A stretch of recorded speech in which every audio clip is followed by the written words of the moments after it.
Hi, in this tutorial I'm just going to spend a very brief few minutes showing you how to create slideshows using your photographs here on photoshop.com. Now, first thing to do is to select a particular album here on the left hand side, and I've chosen my Halloween album. And if you come down to the menu options down here at the bottom half of the screen, you'll see you have the slideshow options. So you click on slideshow, and here you'll get quite a few options. I think there's somewhere in the region of 47 from which you can choose. But do be aware that, of course, some of them are chargeable. So you'll need to upgrade your account to what is essentially an Elements 10 account, which has a yearly charge.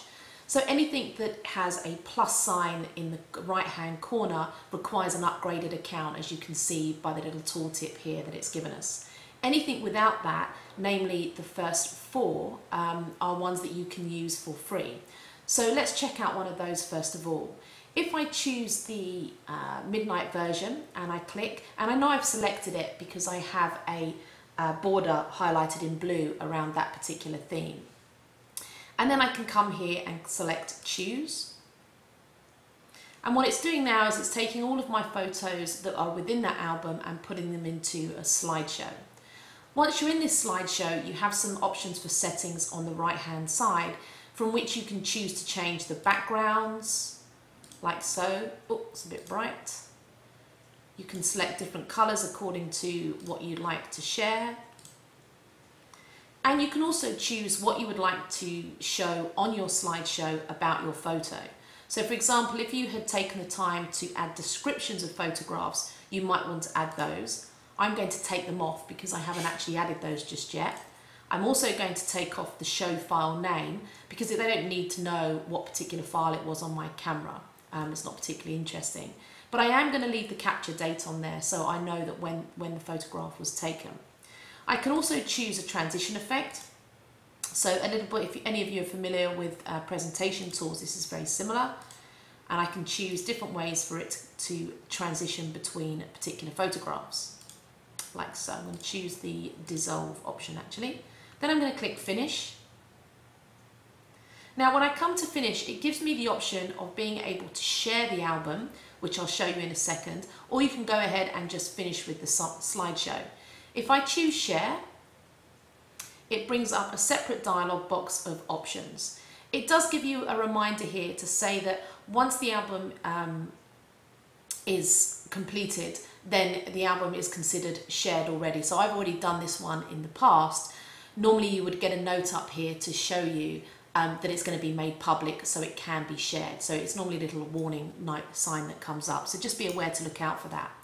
Now here you can actually share it with particular email accounts. So I'm going to send it to myself. And you can choose, however many that that you want to choose and put in the email addresses manually. If you do happen to have them in your contact book, then you can also select them from there. So I'm going to put in mine manually and I'm going to type my message. Check out my new slideshow. And I can choose to share it with them in a slideshow version or indeed as a web page. So I'm going to leave it as the slideshow option. It reminds you here that actually the slideshow option does give you the easiest viewing option. So it's normally the choice that you would probably make. And you select share and then finish. So I've shared my album now and I'm going to come to my email account. And here in my email account, as you can see, I've received an email that says, I've shared an album with you. Would you like to view it? And when you do, you click on view album and the person to whom you sent the email will see the end result of the slideshow. Okay, whilst it's loading, you can see on the bottom right hand side here, you have a choice of speed to speed up the slide transition between 1 and 10 seconds. This button here on the right hand side actually allows your viewers to see it full screen as well. And then they'll transition the slides. And what they can do is they can see a grid view of all the photographs that you've shared. And they can also manually toggle, like so, between the photographs. Now the other thing you need to be aware of when you're sharing albums like this in slideshow format is if you notice the people that have received them also have the option to share your album with Facebook and Twitter. So this is very normal, nothing to be alarmed about, but something to be aware about. So if you are sharing slideshows that you do not want other people to share on other social networks, then it's either a good idea to let them know in the email message that you sent them, or be careful who you share them with. Standard digital citizenship, really. Okay, so I'm going to close that, and I'm going to come back here, and then that's it.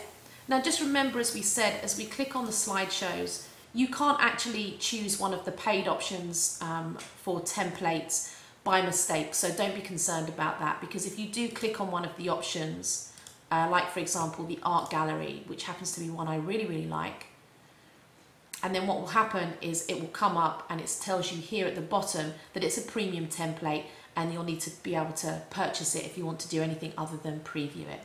So it's worth knowing. But have a play with the slideshow and enjoy.